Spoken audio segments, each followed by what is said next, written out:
Comment fera-t-on de la publicité demain? Quel virage stratégique opérer? On va en parler avec vous, Mercedes Hérin.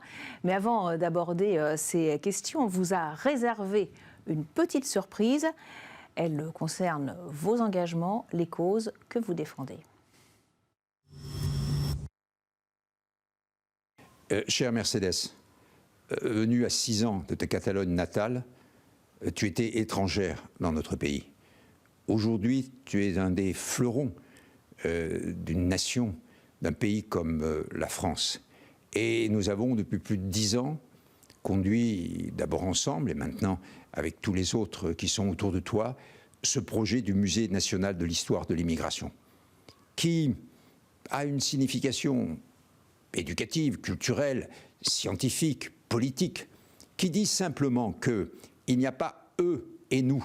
Sur notre territoire, il y a une société à identité multiple, quelle que soit la provenance des hommes, des femmes ou des enfants. Est-ce que tu penses qu'aujourd'hui, devant les tentations xénophobes, identitaires, le Musée national de l'histoire de l'immigration joue véritablement le rôle pour lequel nous l'avons créé et qui consiste à faire dans notre pays citoyenneté, communauté, fraternité?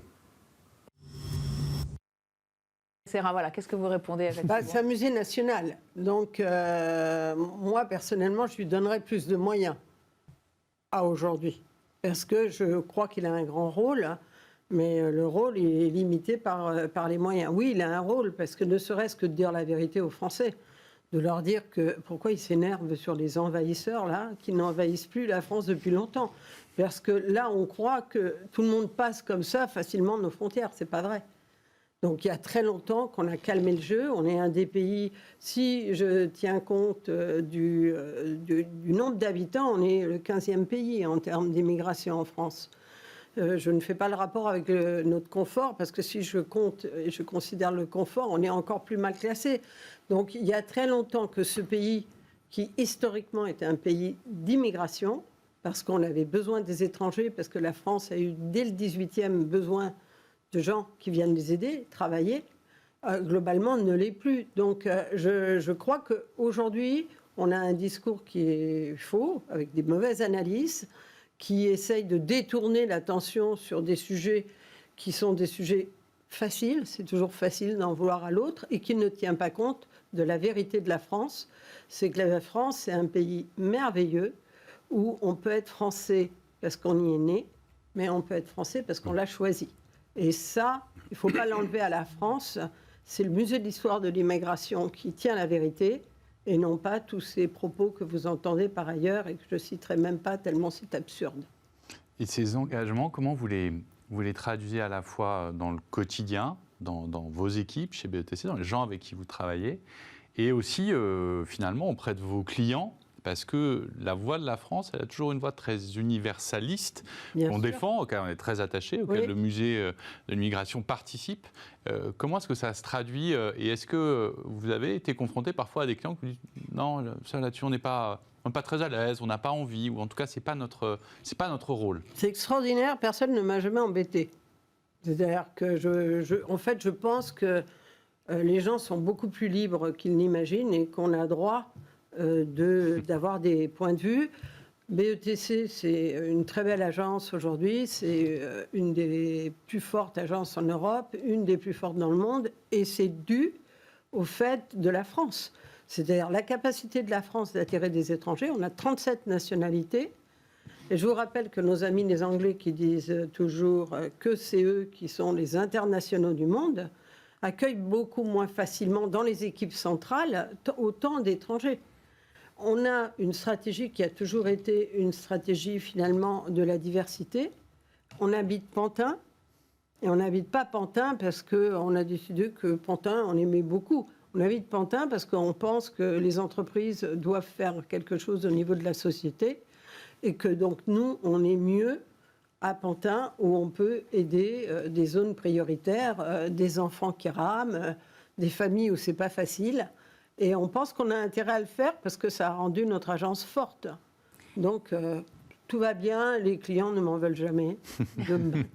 Et puis, important aussi de dire que dans les publicités que vous avez réalisées, vous avez toujours eu à cœur de dire votre amour pour la France. On revient sur le secteur de la publicité. Largement critiqué, qui inciterait à la surconsommation. Il y a des états généraux de la communication. Est-ce que le secteur doit faire son autocritique ? Moi, je ne partirais pas comme ça. Je dirais que le secteur, il a besoin que quelqu'un comprenne quelque chose à notre métier de fondamental. Et si on fait une autocritique, c'est peut-être que dans les écoles, peut-être qu'auprès des gens, mais c'est la même chose pour l'économie, on n'a pas assez expliqué. Enfin, c'est quand même une évidence que nous sommes dans un pays libre. Moi, je crois que tout le monde a compris que j'étais libéral socialiste. Donc, un peu de gauche, un peu de droite. Je ne sais pas où ça mène, mais en tout cas, je crois à la méritocratie. C'est le titre d'un bouquin d'un ancien maire de Paris, voilà, me semble-t-il. Je crois au travail, je crois à la méritocratie, je crois à tout ça. Mais franchement... quand vous êtes dans des univers comme le nôtre, il faut quand même expliquer que les entreprises, il faut bien qu'elles parlent. Et si elles parlent comment ? Il faut qu'elles parlent. Le public le demande. Donc le public, il réclame de la publicité. Je voudrais juste dire que la communication, j'ai reçu un prix de la raison d'être. Et au moment de ce prix, j'ai écouté mes amis qui recevaient aussi des prix et j'entendais les entreprises qui parlaient. C'est pas de la publicité, mais la communication. Elle a toujours mené le monde. C'est-à-dire que pour faire travailler les gens, il faut donner du sens. Donc, il faut dire des choses. Et que c'est pour ça que autant le monde politique, parfois les parlementaires ne comprennent pas très bien le rôle de la publicité, les gens, dans leur quotidien, quand il y a de la publicité, ils achètent. Quand il n'y a pas de publicité, ils l'éloignent. Il y a eu des débats au moment de la Convention citoyenne sur le climat, oui. Sur le fait de dire est-ce qu'on ne va pas interdire des publicités pour certains produits parce qu'ils ne seraient pas bons pour l'environnement, pour la santé, pour l'alimentation ou autre. Et comment, au fond, est-ce qu'on s'adresse non pas par une interdiction à la jeunesse ou à la population, mais par l'éducation. Et comment est-ce qu'on fait cette séparation entre les deux ? Parce que moi, je ne crois pas du tout à l'interdiction. Je pense que d'abord, la liberté est plus forte et puis on ira trouver d'autres moyens. Mais comment est-ce que là-dessus, du coup, il y a un rôle d'éducation ou d'instruction quasi qui incombe aussi à des annonceurs ? Alors, d'abord, c'est un sujet fascinant parce que je pense qu'on n'est pas au courant des gens, de ce que veulent les gens. Les gens, il y a très longtemps qu'ils ont bougé par rapport aux entreprises. Par exemple, les jeunes d'aujourd'hui, ceux d'aujourd'hui, dans le monde, considèrent que les grandes entreprises peuvent jouer un rôle formidable dans tout ce qui est de l'ordre de la climatologie. Et beaucoup plus que cela aussi. Parce qu'il n'y a pas que le climat, il y a les êtres humains. Oui, il y a toute la démarche RSE. Mais les jeunes, on sort d'une étude, c'était hier. Les jeunes disent, les grandes entreprises, j'y crois davantage que je ne crois au monde politique. Donc, je pense que c'est une fausse guerre. C'est-à-dire que, oui, évidemment, les entreprises, elles ont obligation, parce qu'elles sont poussées par le public, d'intervenir dans des lieux où elles n'intervenaient pas. En fait, autrefois, lorsqu'on parlait des marques, on parlait des marques. On parlait des produits, mais jamais de l'entreprise. Aujourd'hui, les gens disent sur une marque, ils disent les gens qui travaillent pour cette marque et ils qualifient. Donc en fait, ils ont passé le rang de la marque pour aller vers l'entreprise. Et ils veulent que les entreprises se conduisent correctement. Ça veut dire trois choses. Du profit, parce qu'ils ne sont pas bêtes. Il se trouve que pour être efficace, il faut quand même faire de l'argent. Une entreprise, c'est fait pour pouvoir investir, sinon ça se ferme. Deuxièmement, faire autre chose, c'est-à-dire évidemment, tout ce qui est du registre de la planète, on fait le plus attention possible. C'est un passage obligé, mais pour tout le monde, à 95%. Et ensuite, on a un rôle sociétal, si possible en lien avec son métier, parce qu'on ne peut pas faire tous n'importe quoi, et intervenir un tout petit peu pour que le monde soit meilleur. Après, je voudrais quand même dire une chose, la transition, ça existe. C'est-à-dire que je ne peux pas prendre des sociétés, je trouve par exemple scandaleux ce qui se passe en ce moment sur Total. On ne prend pas les années 70 alors que Total est passé à Total et à Total Énergie et qu'ils ont dit leur volonté de changer. Et est-ce qu'il faut qu'ils arrêtent le pétrole tout de suite ? Et est-ce qu'on veut les gilets jaunes tout de suite avec nous ? Mais c'est une aberration d'analyse. Donc, ça s'appelle la transition. Et moi, la seule discussion que j'ai eue avec la Convention citoyenne, c'est est-ce que vous êtes sûr que ce que vous nous demandez est possible. C'est-à-dire, est-ce que pour faire la transition, pour aller vers un monde plus salubre pour le climat, c'est les bonnes décisions. On est en train d'en discuter, nucléaire, on discute de tout ça et on n'est pas très clair. Et c'est vrai que la communication, elle a besoin de clarté pour pouvoir exprimer et qu'on a besoin de la nuance. Dans l'écologie, il faut toujours penser qu'il y a des êtres humains et qu'il n'y a pas que la planète, il y a les hommes. Et il faut que l'inégalité soit combattue, il faut qu'il y ait des possibilités pour les hommes. On a bien compris donc que voilà, la pub demain, elle sera responsable pour suivre justement ces engagements des entreprises. J'aimerais qu'on parle Elle est déjà responsable. Et j'aimerais qu'on parle quand même de la créativité. Où est-ce qu'on en est? Est-ce que c'est fini le temps des grandes pubs créatives, hein? On citait les bébés nageurs d'Évian, Air France, il y a aussi Orangina, Perrier, ou c'est toujours d'actualité? C'est lié à l'intelligence des gens, donc c'est toujours d'actualité. Les gens... En fait, globalement, les marques, c'est passionnant, mais enfin, les gens, ils ne se passionnent pas pour des marques sans arrêt. Hein. Donc, pour arriver à avoir un langage, une expression, il faut avoir des choses fondamentales, importantes à dire. Donc, le fond est très important. Si vous faites un fond très brillant, mais qui ne correspond pas au désir des gens, ça ne fonctionne pas. Donc, l'écoute des gens, la compréhension. Mais ensuite, il faut leur dire avec grâce. Et c'est ça qu'on appelle la créativité. C'est comment est-ce qu'on communique dans tout ce bruit. Comment on fait pour que quelqu'un s'intéresse à nous? Donc, le talent, la créativité, l'intelligence de l'idée, le respect aussi qu'on a pour l'intelligence de l'autre. C'est-à-dire, on n'est pas obligé de l'assommer avec des bêtises. On peut faire des communications intéressantes. Et ça, je pense que le futur est du côté de la créativité. Est-ce qu'on peut encore faire des pubs provoques ou second degré, en faisant appel à l'intelligence collective? Oui, parce qu'on voit aujourd'hui des épiphénomènes et on prend 4 ou 5 secondes d'une séquence et on en fait un pataquès terrible. Donc est-ce qu'on peut encore faire ça? Parce que dans ma jeunesse, moi j'ai souvenir de pubs marquantes dont aujourd'hui je me dis qu'elles auraient peut-être du mal à être diffusées. Non, alors, je crois qu'il ne faut pas... on a une époque morale, hein, c'est-à-dire une époque très tendue, etc. Je pense qu'il faut laisser de la liberté, même dans ces époques morales. On va continuer à sourire, on va continuer à avoir une forme de liberté dans la fiction. Et la publicité, c'est un mode de fiction. Donc si en effet j'interdis tout, si moi, féministe, je dis attention, hein, chaque fois que vous adressez à un garçon, vous allez faire comme ça et tout. Je ne sais pas, je ne sais plus écrire des romans, je ne sais plus faire des films, etc. C'est important parce que sur tous ces combats, il ne faut pas empêcher la pub de délivrer des fictions intéressantes. Il faut combattre là où on a envie de combattre. Et donc, il faut être le plus clair possible autour de ça. Mais vous avez raison, c'est important de garder la provocation. Un peu d'irrévérence à la française. Un peu d'irrévérence fait du bien. Juste une autre réaction justement sur la publicité et son évolution. Vous envisagez toujours, vous disiez tout à l'heure que vous aviez fait des pubs quand même très créatives. C'est toujours votre souhait? Évidemment, mais ce que je retiens un plus dans ce que vient de nous dire Mercedes, c'est la responsabilité des entreprises. La meilleure publicité pour une entreprise, c'est ce qu'elle fait pour la nature, ce qu'elle fait pour les hommes, beaucoup plus que ce qu'elle fait avec ses produits. Et c'est là-dessus qu'on travaille beaucoup, cette responsabilité sociale des entreprises environnementales. Nous, chez Kousmi, c'est sûr que c'est quelque chose qui est majeur. À la fois, il y a plusieurs domaines qui nous intéressent, qui sont évidemment la nature, parce que notre thé vient de la nature et qu'il faut la soigner, cette nature, pour qu'elle continue à nous donner ce qu'elle nous donne aujourd'hui. Et puis, un deuxième axe qui sont les femmes, parce que les femmes, c'est important, elles sont pas bien traitées partout dans le monde. Et donc, nous, on travaille beaucoup là-dessus. Les femmes sont des consommatrices de Kousmi, sont nos principales consommatrices. Et on essaye de s'occuper d'elles. En ce moment, c'est Octobre Rose. Donc, évidemment, on est partenaire d'Octobre Rose depuis 7 ou 8 ans. Et ça fait partie des choses qu'on revendique. Et pour moi, c'est plus important d'être présent sur ce combat pour les femmes, sur ce combat pour la nature, que sur la vente d'un nouveau thé. Alors justement, on va en parler, mais auparavant, à vous aussi, on a réservé une petite surprise. Quelqu'un qui vous connaît bien, écoutez.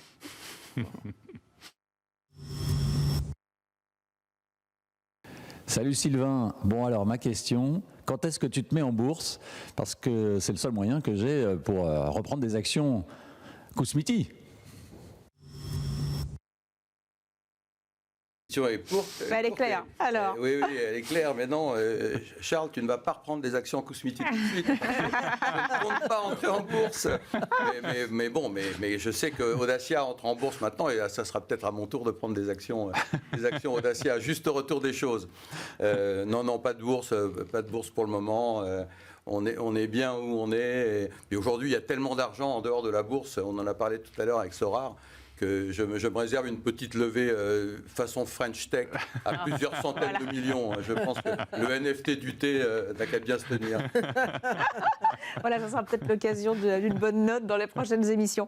On citait tout à l'heure la relocalisation de vos activités. Alors pourquoi ce choix ?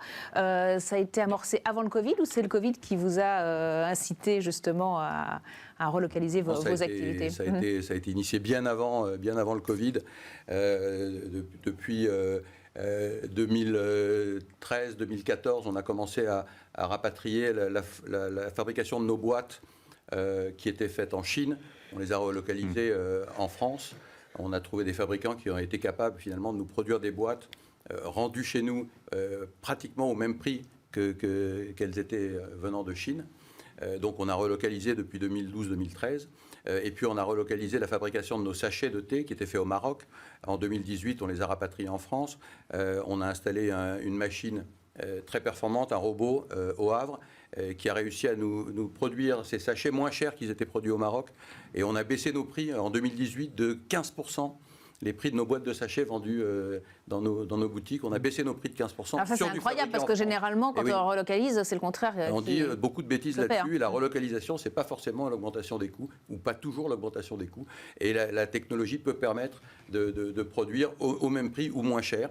Et donc, on a relocalisé en 2018. On a gardé les prix inchangés depuis 2018 sur nos boîtes de sachets. C'est donc c'est faisable.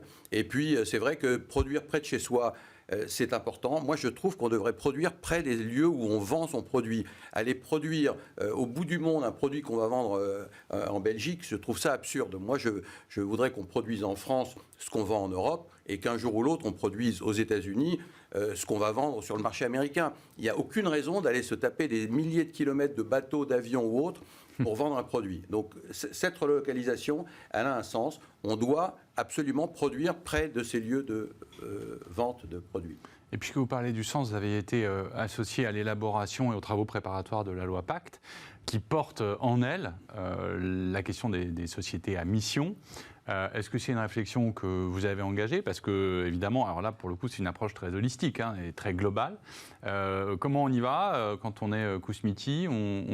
On dose Alors, c'est une bonne question. On aura l'occasion d'en reparler encore, mais c'est vrai que c'est quelque chose qu'on a à cœur de faire. C'est plus compliqué qu'il n'y paraît.